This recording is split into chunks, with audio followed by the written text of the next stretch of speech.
Once upon a time, a shepherd called Caldy noticed that his sheep were feeding on the berries of an evergreen bush.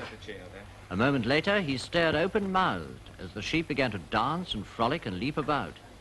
Putting two and two together, he ate some berries too, and in no time, those sheep had a very hep shepherd. 2 cappuccini and 1 espresso. And that, says the legend, is how coffee was born. Coffee is a stimulant. It stimulates the nerves, alerts the brain, wakes up the, yes.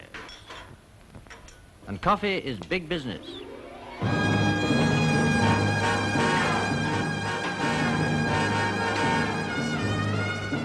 The coffee bar boom in Britain began in 1952, when the first espresso machine arrived from Italy and was set up here in London, Soho.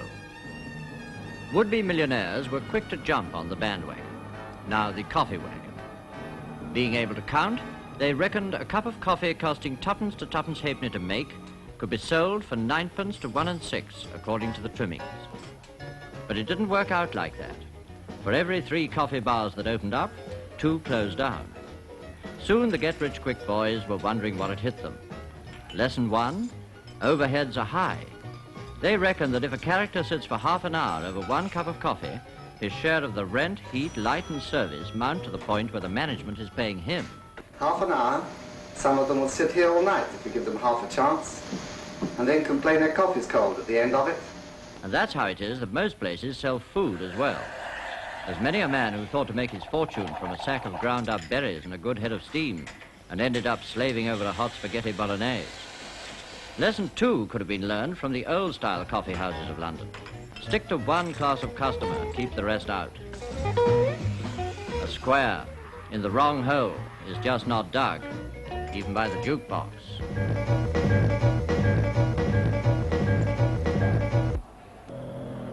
This is Lloyd's of London. It began with a few 17th century insurance brokers doing business in Mr. Edward Lloyd's coffee house in Tower Street in the City of London. And today, the most successful coffee bars are those with a specialized clientele. How to attract them? Here's one way.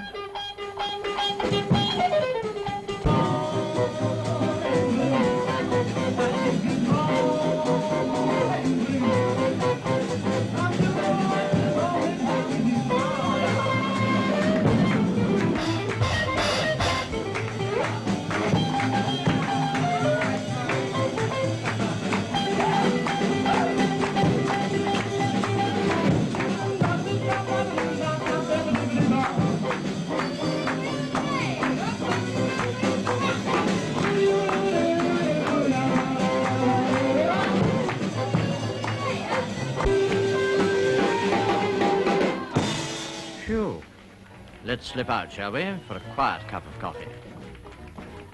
Le Grain, for 50 years a rendezvous for writers, artists and actors. 10 yards from London's street of celluloid, Water Street, it seldom lacks a film producer or two. But can you guarantee me an X certificate? Can't foul. What about when the girl's in the bath and the thing oozes up the plug hole? What about a title? I was a teenage Dracula from outer space.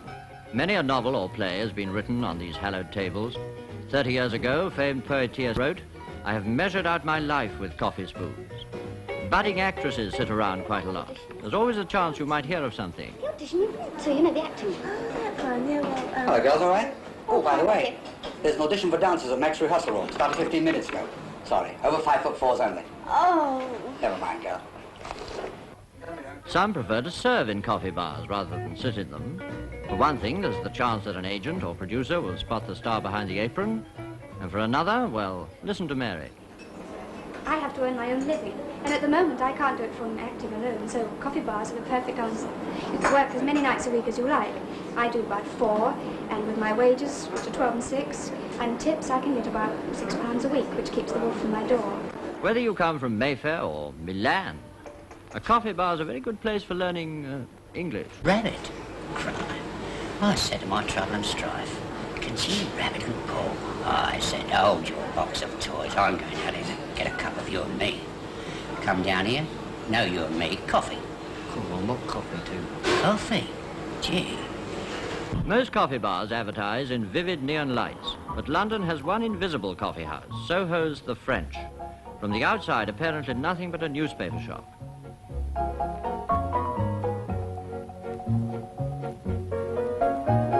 Inside, some curious characters congregate.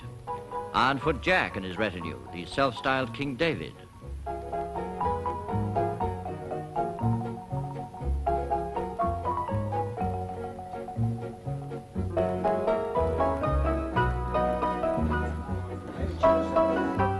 Astrologers foregather here.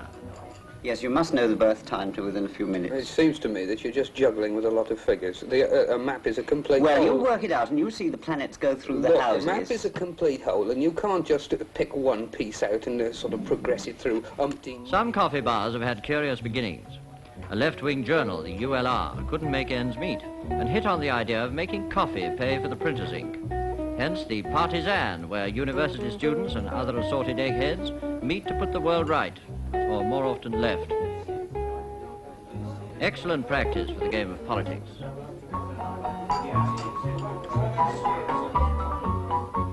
Pictures on the wall are for sale, a growing habit in many coffee bars. The management gets the wall decorated for nothing, the artist a free shop window. This coffee house, Sam Widge's, is mainly frequented by painters.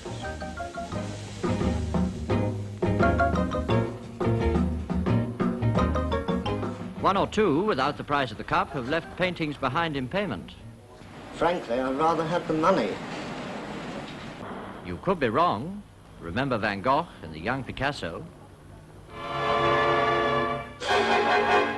In matters of decoration, each to his own taste. Aptly named, Le Macabre.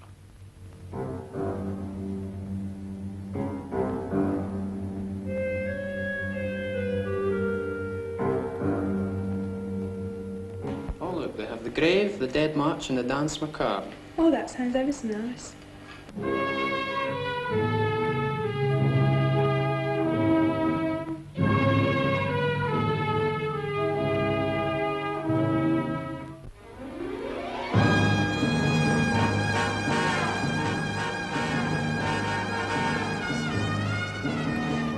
Each to his own taste, and varieties of tastes are catered for by the coffee bar.